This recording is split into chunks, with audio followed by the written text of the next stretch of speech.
So Marissa, because we only have 50 minutes, I'm going to start, if that's okay with you. Please go right ahead, Rabbi Jane. We're thrilled that you're here to teach. Okay, great. If we stay down to 25, which I think we're not going to do, we'll just take questions from people. But if we get over 25, and we're very close to that right now, I'm going to ask you to put questions in chat, at least at first, or raise your hand in chat, or somehow indicate that you want to ask a question so that I can do that. I'm Rabbi Jane Rachel Litman. I'm identify as non-binary and have identified as non-binary or genderqueer for a really long time, well before those terms existed. I'm happy with any pronoun you'd like to use, so that's good with me. I'm going to talk today mostly about milah and mikveh and gender and Hebrew gender language. But I'd like to also start with some general principles. The first general principle is that people's genders and their bodies are not separate things. So that if somebody is female gender identified, then their body is a female body. And bodies are whole things, and there are not parts of bodies that have genders other than the person. So there is not such a thing as a female person with male body parts. That does not exist. A female person is a female person. She gets to determine her own gender identity, and her body is a female body. And that, to me, that's a bottom line. And so that's non-negotiable in my mind. And that brings us to certain issues that about how to deal with gendered and non-binary bodies that are of different shapes than the tradition might imagine or has previously encountered. So I'm going to start by talking about milah, which is circumcision. And I'm putting up a piece from Midrash Tanhuma about people who were born circumcised. So these were people who had penises and they were born circumcised according to Jewish tradition. And I'm going to just do this in the English for today because we have so little time. All right, so he was righteous. This is talking about Noah. This suggests he was one of 7 men born circumcised. Adam and his son Seth were born circumcised. As written, he begot a son in his own likeness. After his image, he called him Seth. Noah was born circumcised. He was righteous. Jacob was born circumcised, for it says, and Jacob was a quiet, in this, the rabbis are playing with this word, man. Joseph was born circumcised because it's written, these are the generations of Jacob, and Joseph resembled his father. Moses was born circumcised, and she saw he was a goodly child, a wholehearted and upright and just. And if we go to Avot de Rabbi Natan, we even expand our list here. What was the fence that Job made around his words? It says Job was a pure and righteous man who fears God and turns away from evil. This teaches that Job distanced himself from anything that would bring him sin, any ugliness, anything that resembled ugliness. He emerged from the womb already circumcised. Adam also emerged already circumcised. God created the person in his image. Evidently, God is also circumcised. Seth was already circumcised. Noah was already circumcised. Shem was already circumcised. Melchizedek is understood to be, in the rabbinic tradition, to be Shem, and therefore circumcised. Jacob was circumcised. Joseph was circumcised. Reuben, Moses was circumcised. Bilam was circumcised. Samuel was circumcised. Jeremiah circumcised. Zerubbabel circumcised. So that we see it's not so unusual for people with penises to be born circumcised. And it's also, I think then in Jewish tradition, we can just look and say that some people, whatever the shape of their genitals, are born circumcised. So if somebody's born circumcised, then we have to ask, do they then need ritual circumcision? Let's say in Jewish tradition, somebody is either comes to Judaism as an adult or did not have a ritual circumcision. There's a Jewish ritual called hatafat dam brit, which is to take a drop of blood, because in Jewish tradition, the blood is highly symbolic. And so among trans men today, I have yet to have this experience with a non-binary person, but among trans men, I have had the experience with a number of them of wanting, as part of their transition or part of their conversion, to do hatafat dam brit, which I think makes perfect sense if they want to do that. And there's a ritual already set there. And it's a ritual that historically has in Jewish tradition has been a transmasculine ritual. It works for everybody. And if it turns out that you're born circumcised but have not had a ritual brit, that's a possibility. Another possibility that emerges, and I'm really glad to see that Jericho is with us today. So I might even defer questions on this to Jericho, who is actually here, is to reconceptualize the whole issue of brit. Now, feminists have been doing this quite a while in a binary gendered way of looking at brit ceremonies for when you sort of conceptualize people as wrongly conceptualize people in terms of binary gender. There, certainly in the past, I say 40 or 50 years, there's been a desire to create ceremonies for females in the same way that Judaism has ceremonies for males, and longer than that. Next year marks the 100th anniversary of the first bat mitzvah, and so there have been brit ceremonies for female children, for assigned female children, that have been corollaries to brit milah, but without obviously the milah. It is against Jewish tradition to be cutting the genitals of female human beings. Judaism does not do female genital touching at all. And so I was really taken aback by the conservative movements, now a few years old, but in my mind, terribly misguided, teshuva, encouraging circumcision, genital cutting for women, for trans women. Just terrible idea. But Jericho Vincent has reconceptualized the whole idea of the brit while keeping the important Jewish importance of blood, which I think is why I brought it here. Is Jericho's not only non-binary, which I think is important to our conversation, but that the recognition of that the issue of blood is part of the whole brit concept of the that it is part of the linkage of the cultural linkage to a physical heritage. So I'm just going to read this, and you can too. Informed by all of these concerns that Jericho laid out before this passage that I took, which is about anti-circumcision sometimes being conceptualized as anti-Semitism or being phrased anti-Semitically, and also the importance of blood and some other ideas too.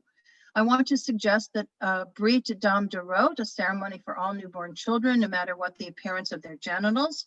In the Bris Dam Doros, there is cutting, but is not the baby who is cut, but the parent. The moil makes a shallow cut on the parent's thumbs with a semicircular blade to call to mind the ram and Akedat Yitzhak.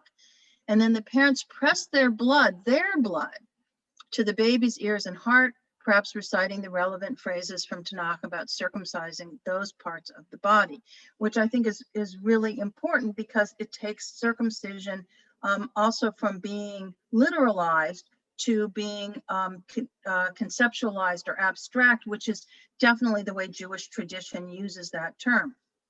Whatever choice we make with a newborn child, something will be lost. That's what makes this an ethical decision. It is our responsibility to be transparent about those losses. When we innovate in Jewish practice, we lose something precious from our tradition, our history, our connection to our ancestors. Of course, we gain quite a bit as well, obviously. And if we perform a traditional Brit Milah, there are losses for boy babies, girl babies, genderqueer babies, and for our shared sense of the divine. All right, so now I'm going to take questions on what I've presented so far.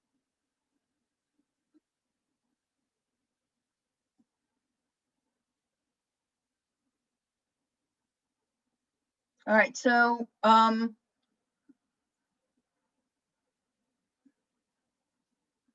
you're going to help me on this? There's a Marissa? question. Sure, there's a question in the chat from Rabbi Rona. Doesn't the midrash directly contradict Bereshit Rabbah 8:1, which says Adam Harishon was androgynous? Well, so, you know, midrash. Midrash can say all sorts of things. So one midrash will say Adam Harishon was androgynous. Another midrash will say, you know, I think the idea of, in the midrash, of course, you know, you never know, right? You never know. But the idea in the androgynous midrash is that the initial human being has two frontal sides and no back, no tuchus. So that, and then, you know, God cuts the being in half and then adds a back to each being. And so if that were true, then you could have, in a binary system, you would have, you know, male Adam Harishon, a male appearing Adam Harishon with a penis on one side, and a female appearing Adam Harishon on the other side with a vagina. So, and then the penis would be uncircumcised, I guess. No, circumcised, I mean, I guess. So, but, you know, one midrash will contradict another midrash frequently. Anything else? What else do we have, Marissa? So any other questions? You can either raise your hand electronically or write your questions into the chat. Here's another question. Why not a female Adam Harishon with a penis and a male Adam Harishon with a vagina? That's a great question. Well, actually, sure. I mean, you can, that's my point, is that, I mean, I guess from the rabbi's perspective, from the midrashic perspective, the rabbis are talking about assigned gender, and which I know Rabbi Rona calls assigned sex, but I don't. I think it's assigned gender. I think the whole thing is constructed, and there is no such, in my view, there's no difference between sex and gender, and that they're just assigned and then expressed or identified, self-identified. And so, you know, in my view, it's almost, you know, historically, gender has been assigned due to appearance of certain body parts, but you don't need to do it that way. Okay, we've got a few more questions coming in. I am pregnant, genderqueer, and planning not to gender my child. Thank you for sharing Jericho's writing. What other interpretations have you seen or practiced of the Brit Milah? When my kids were little, this was before there was more this clarity about constructed gender. I sort of understood it, but I didn't understand as well as I do now. What I agreed with Jericho about the blood importance, and what we did is we took their heel and we did like a Billy Rubin punch on the heel. So we did, you know, hit the kid. I mean, you know, take blood from the children. And so that was what we did for both. I had at that point an assigned female and an assigned male child, and we did the same ritual for both of them with a drop of blood from their heel. And what else have I seen? I mean, I've seen a lot of non-circumcision based brit ceremonies. But you want to talk about milah. I think, to me, the idea of milah as a conceptual, as a metaphor, as opposed to a literal practice, has a lot of room for ritual expansion. All right, should we go to the last one, and then we'll move on? Where do ritualistic cleanliness and nida fall with trans men and non-binary people who menstruate in your mind? Is nida no longer something we need to give credence to as a community? With most of these things, my theory on gender-related practices is that, I think that Jewish feminists have moved toward an egalitarian model. That is, say, a binary model that's egalitarian. So it's equal for men and women. I do think with the expanding gender, that it gives us a better sense of all of these practices as what Judith Butler calls performances. And when I say they're all performative, I don't mean that gender is only performative for trans people. Gender is performative for everybody, cis or trans or non-binary or whatever you are. And the rituals are part of the gender performance. So people have the right to find the gender performance that works best for them, or if not even but gender performances that work best for them. If a gender performance that works well for a person is to immerse after menstruation, then that works well for that person. And if it doesn't work well, then it doesn't.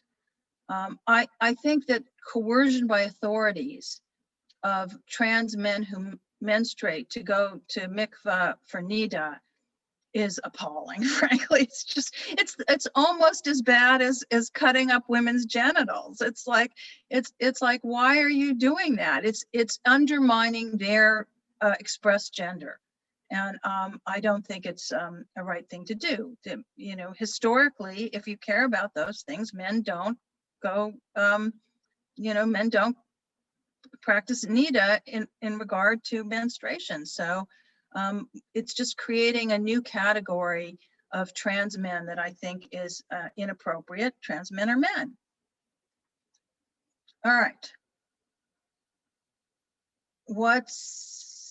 I think I need to go on, or I'm not going to finish. We'll just stay with this the whole time. So let me go on to, now we're going to go to mikveh.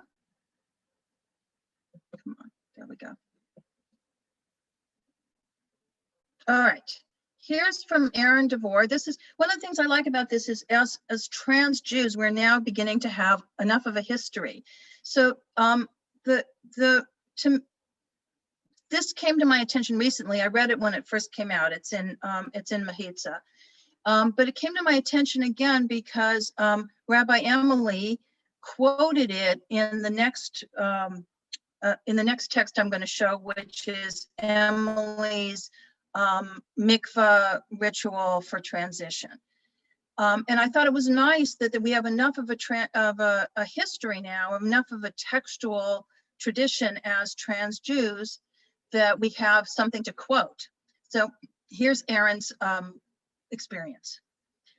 It was early evening on a calm and mild fall day. I didn't know what to expect as we gathered in an expansive, lush and picturesque public park. The location they had chosen was an old stone bridge over a duck pond, in which whiffs of mist were rising among the languid mallards and Canadian geese. People came from all parts of my life: family, friends, my workplace, the synagogue, queer people, transgendered people, people from all stages in my life and every stage of their life, to babes in arms, to octogenarians. The women stood at one end of the bridge as the men waited for me at the other end. 7 women had asked to write and recite their own 7 blessings, reminiscent of the Sheva Brachot spoken at weddings, to guide and protect me on my journey.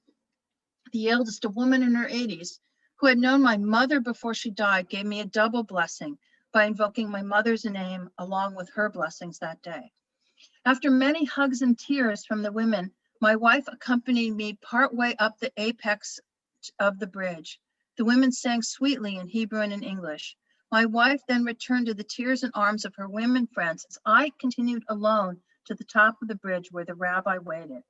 We stood together as he blew the shofar, the ritual ram's horn, and boomed out a proclamation, first in Hebrew and then in English, renaming me and welcoming me to my new life among men. The rabbi then walked me down the other side of the bridge where the men waited. They immediately surrounded me and began to sing as we danced, our arms on one another's shoulders, to the traditional Hebrew song, Hinei Ma Tov, how good it is for brothers to be together. After much backslapping and handshaking and many mazel tovs, a few of us repaired to the local coffee shop for refreshment and conversation.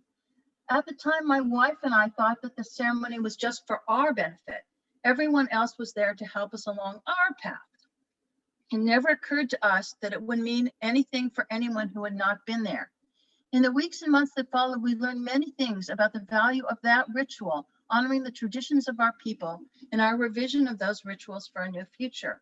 We learned that invoking ritual proved to be surprisingly helpful in easing the transformation for all of us.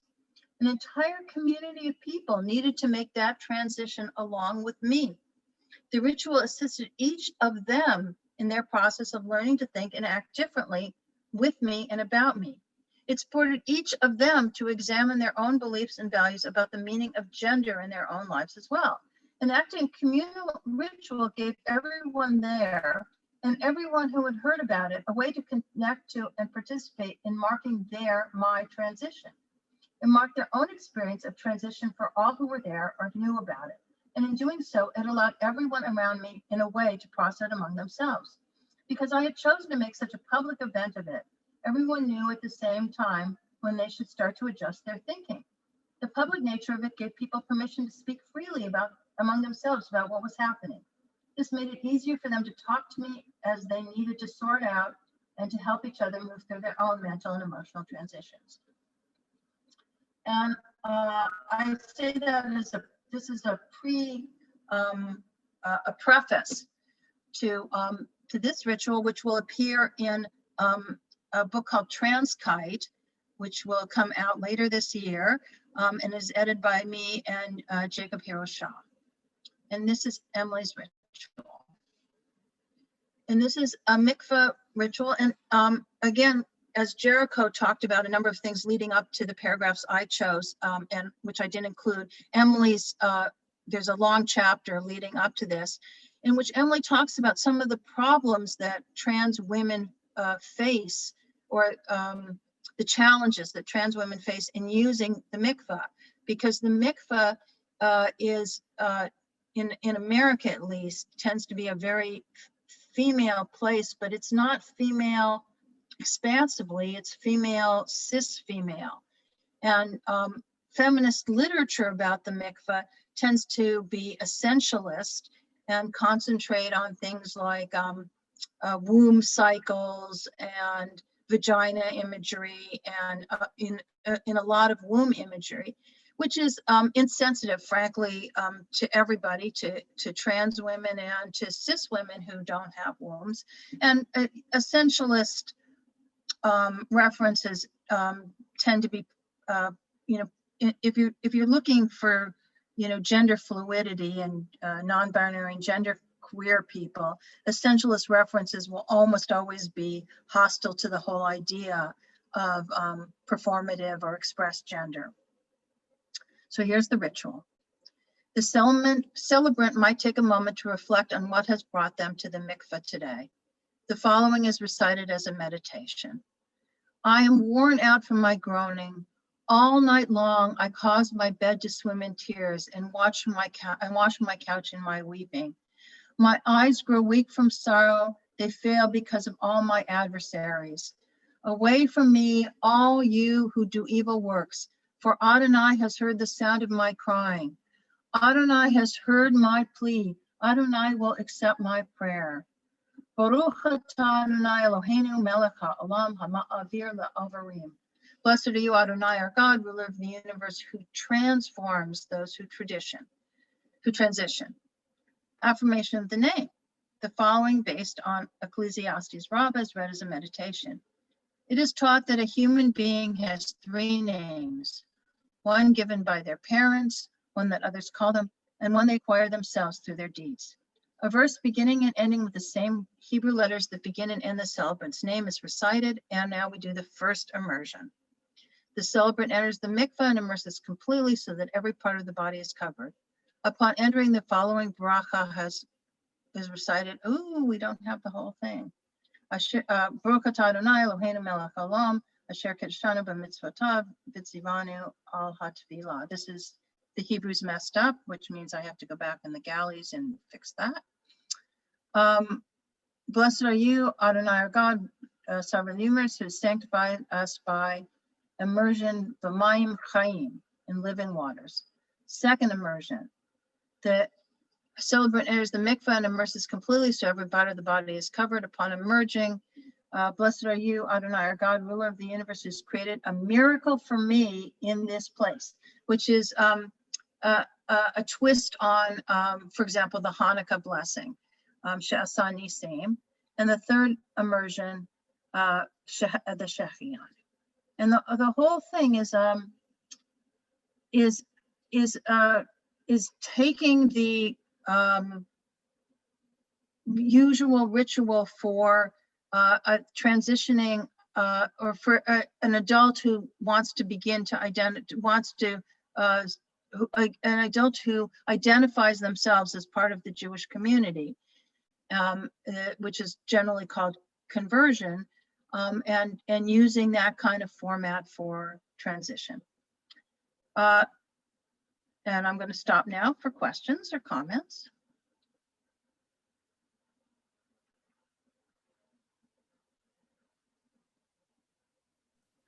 There's a recent question about the PDF being published, if possible.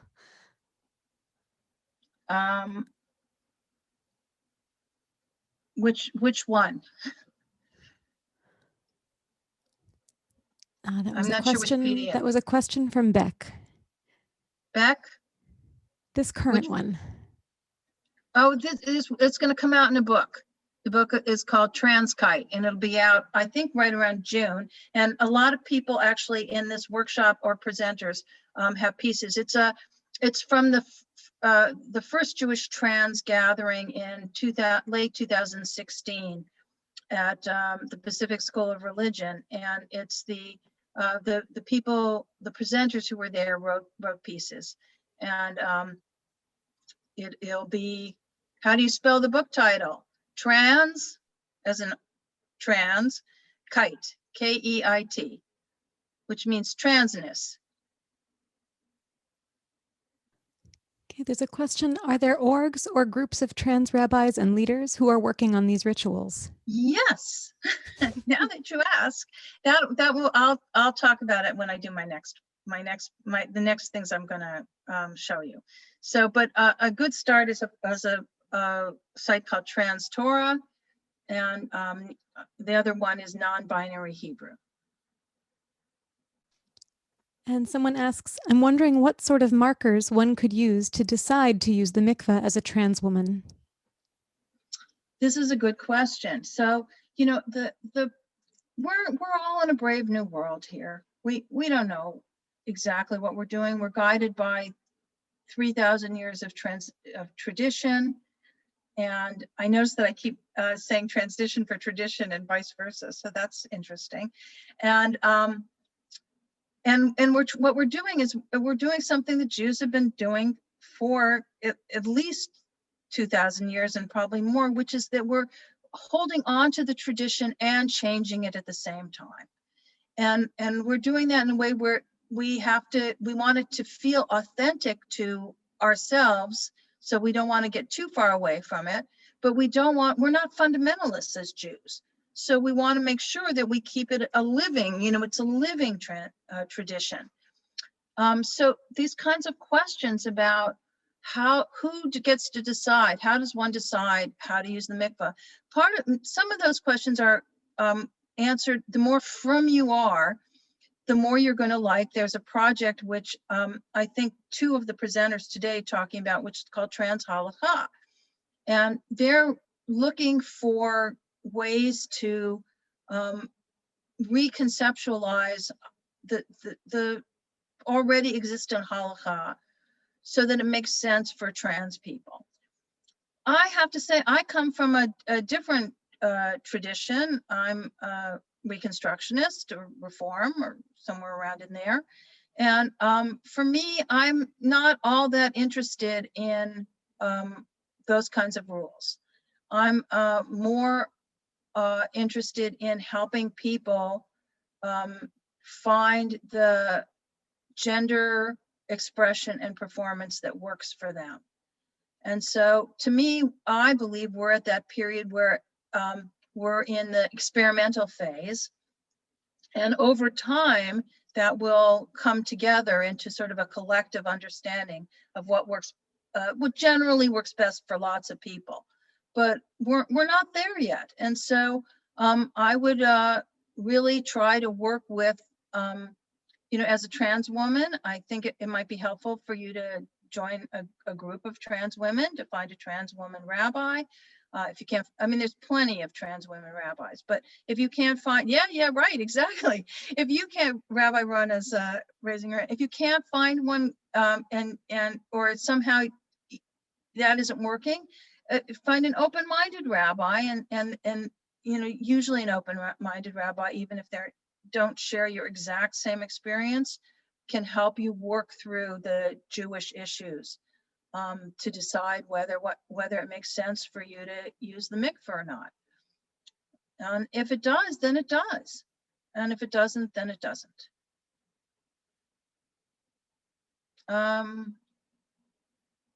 So, right, Rosh, you could associate it to the moon. Yeah, I might just choose a 4-week period of time if it were me, something like that, and designate 1 week as my, you know, is my separation week. Other questions? You can raise your hand electronically or write into the chat. That's it. So someone wrote, mikveh is not only for women. There are men and I'm sure non-binary people who immerse every day. That is certainly true, and in certain communities, you know, in my community, mikveh is most used by people who identify as Jews as adults, and so it holds that kind of cultural feeling of it's a place to immerse and celebrate newness, you know. I think for other mikvahs and other people, it'll be different. And so what Rabbi Emily wrote about is for her feeling that the mikvah had a really cis female feel to it. And she put that was a challenge for her. I think in certain Frum communities, mikvahs have a real cis male sense to them. And that also can be a challenge. Boston has a good mikvah that'll help you out, and Seattle also, that's true. My question is with your gender fluidity, sorry if this is too personal, but does your gender fluidity inform the rituals you do? So it's not too personal, I'm fine talking about it. I think the truth is that I have bought into, for better or for worse, I've totally bought into the monotheistic model of doing it one way, overarching, with lots of separate ways for whoever wants them. That is a model that has really worked for me. And so I don't really love binaries. I don't like them at all. And I have to say that I have a strong critique of trinaries too. I don't think trinary systems are very helpful. They don't work for me at all. So I don't conceptualize 3 genders as male, female, and other. That works not at all for me. And I sort of resent the classification of pronouns into 3 genders, which is sort of taken up in the world.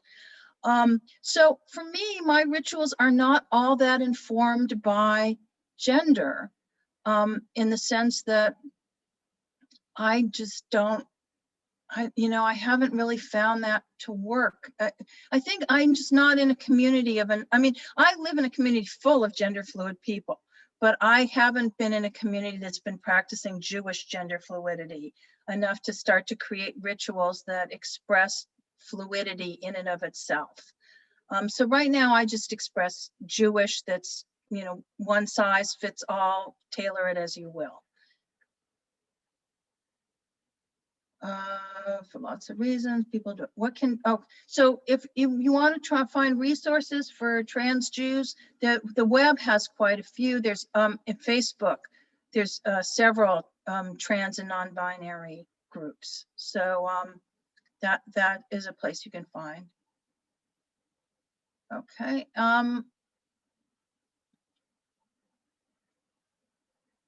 Yeah, I totally agree with Uriah Sayers.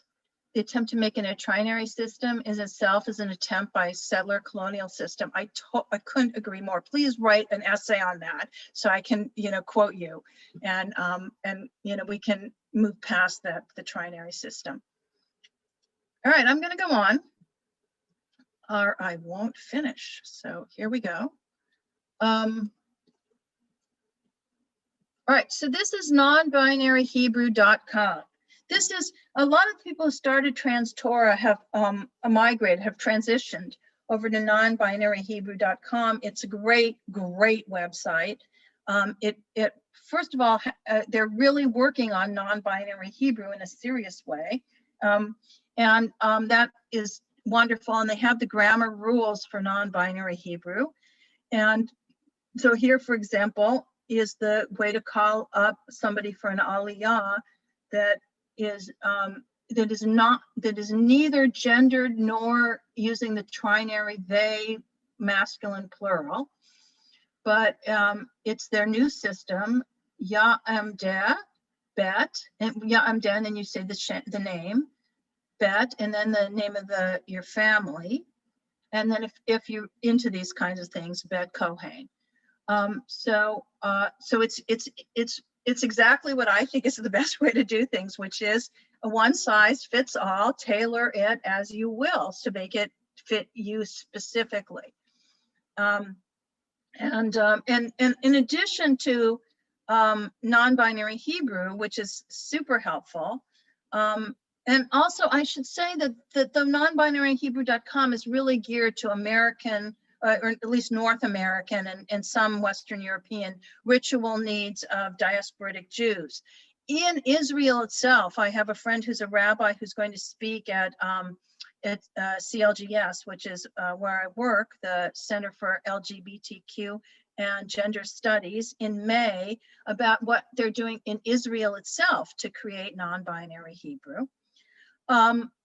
In addition to non-binary Hebrew, nonbinaryhebrew.com has a list of lots of trans rabbis and all sorts of applied usage worksheets that you can use.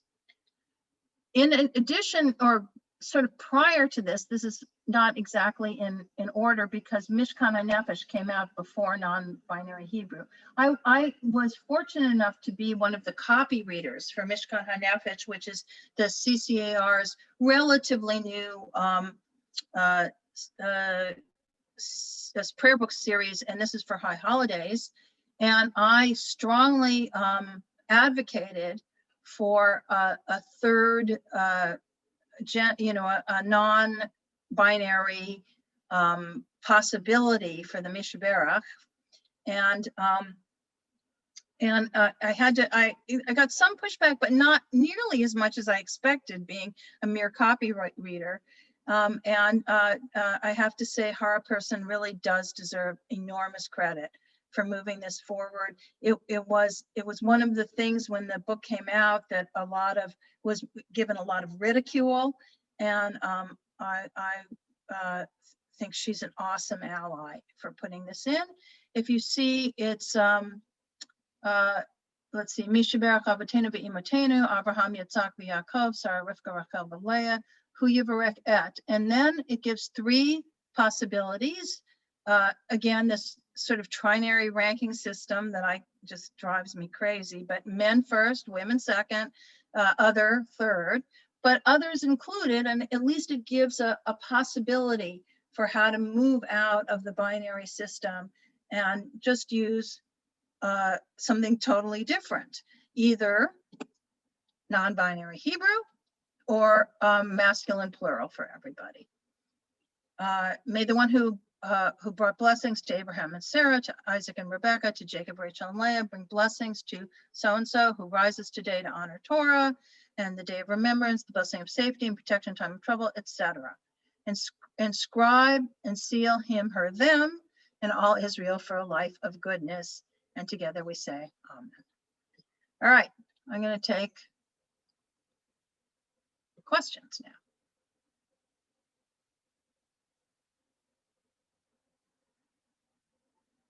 Oh, shouldn't it be me bait? What was it? Let me go look up again. I wasn't the Hebrew grammar editor, so I have to go see what does it say? Me bait. Yeah, isn't it me bait? Let me go look at your question again.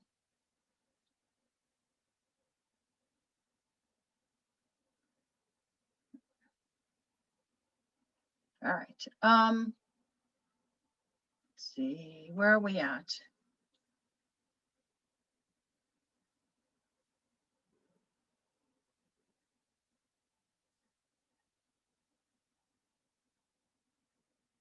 Okay, do people have questions? I see that Rabbi Rona has her hand up.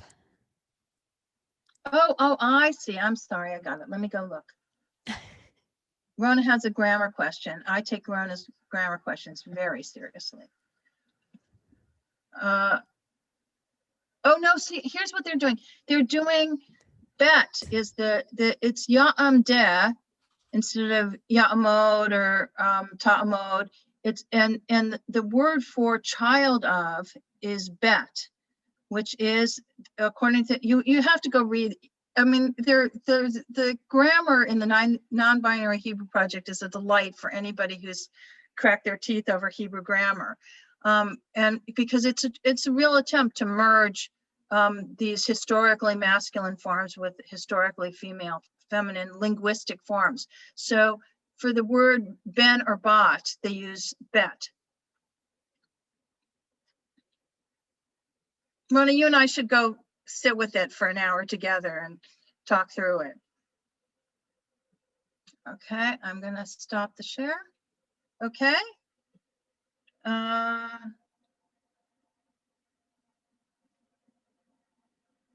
so the whole issue of, I mean, I think that the aliyot was became an issue because of, in America, Jews actually practice bar and bat mitzvah. It's one of the, and bar and bat mitzvah is, though the ritual itself is really, everywhere I go at least, fully gender neutral. In the Hebrew liturgy, it's not gender neutral. It's and so there started to be, just to call people for an aliyah, there started to be attempts to, first of all, have a word for bar bat mitzvah that wasn't bar bat mitzvah. So long time ago, at least 10 years ago, my congregation started calling it b'mitzvah, which means in a mitzvah or with a mitzvah. And I've seen other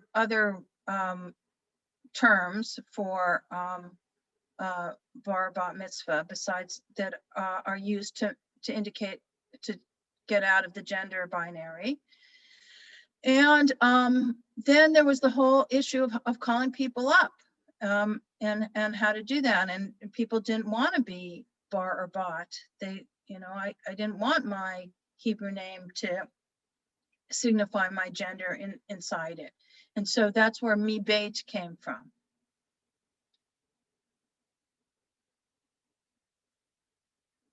All right, so if you're interested in the non-binary Hebrew project, from an Israeli perspective, Rabbi Noah Sabat is going to speak. You get on the mailing list for the Jewish Roundtable of clgs.org. And she's going to speak in May, and she'll explain all of the Hebrew, not the American version of non-binary Hebrew. And we'll have a speaker on the North American version probably next year. Are there Jewish names for God that are not masculine or feminine? Yeah, there are Jewish names for God. In Hebrew, until non-binary Hebrew comes, everything is grammatically gendered. Because something is grammatically gendered doesn't necessarily mean it is culturally gendered according to the same gender as the grammar. Although, diasporic and particularly North American Jews seem to think that. So names for God, so Hamakom would be a name that isn't, I think doesn't really carry much, because it goes both ways in terms of Hebrew grammar in different time periods. I think, Shekhinah became very popular among borderline essentialist Jewish feminists because of its feminine sound and its heteronormative existence, and that Shekhinah and Ein Sof get married and become and bring the binary gender parts of God together. And so if you have that as an ideal, sort of the heteronormative ideal of loving female equality, that is a really nice idea. But if you're not, if that's not your ideal, it's not a very helpful model. So you just sort of have to figure it out. I lost a number. We went by so fast in the chat that I lost some. Marissa, can you help me? Yep, I am also scrolling back wildly. Thank you. I saw somebody who was from a Latin American country and wrote something I thought was helpful, and then I just went by it. I saw that too. Yes, somebody asked, how can we make non-binary Hebrew more widespread and push allies to use it? And one of the answers suggested, well, it was also from Beck, I live in Latin America, and honestly, you can see Spanish becoming more gender neutral in real time simply by getting the kids and professionals to use it. Right. I imagine that's the way we're going to change Hebrew as well. Use it and it will catch on. Exactly. That it's a process. It takes time, but it will happen. And there's a question about Mishkan HaNefesh. Does it have non-binary Hebrew in it? It's a newer machzor than their Siddur. The question is, how much of the machzor has non-binary options where the congregant's gender really matters? Is this reflected in any editions of the Siddur? So Mishkan HaNefesh, I mean, I don't think there's, so prayer language in, historic prayer language is in masculine. And Mishkan HaNefesh doesn't rewrite any of that. And it doesn't, I mean, just does a little like that when you saw including in the foremothers, the imahot. There's some effort to sort of think through what would it be like I mean, in the early 1970s, the Reform movement started to change its English, both God language and congregant language. I think that's pretty fully done. The Hebrew is a bigger problem, and there isn't as much energy behind it. So unless there's a really seriously gendered situation like aliyot, they're just going to leave it all in the masculine and say that's, generic prayer language, because that's certainly the easiest way to do it. And I can't imagine the Reform movement putting the amount of time and energy. I mean, maybe they would give a grant to the non-binary Hebrew project, but it's just almost impossible to imagine the Reform movement really seriously sitting down and dealing with non-binary Hebrew. It's so far beyond the needs of their congregants, and it really would not be a fair allocation of resources right now for them. I think it'll come out of, for Hebrew, it'll come out of Israel eventually. And when it comes out of Israel, Israelis will start to use it, and then American Jews will use that way. That's what I think will happen. Rabbi Jane, thank you so much. It is 4:50. Oh my gosh, see, I knew that would happen. Can I give you a closing sentence? This has been so rich and wonderful, and I really hate to ask you to stop, but no, I sped through it. Thank you. My closing is thank you all for being here. Thank you all for being at this session, and thank you all for coming today to this program. This is such an important program for all of us. It's important that we show our support for CBST in doing it, and for all the sponsors, because we need these kind of convenings in order to create a Judaism that works for us.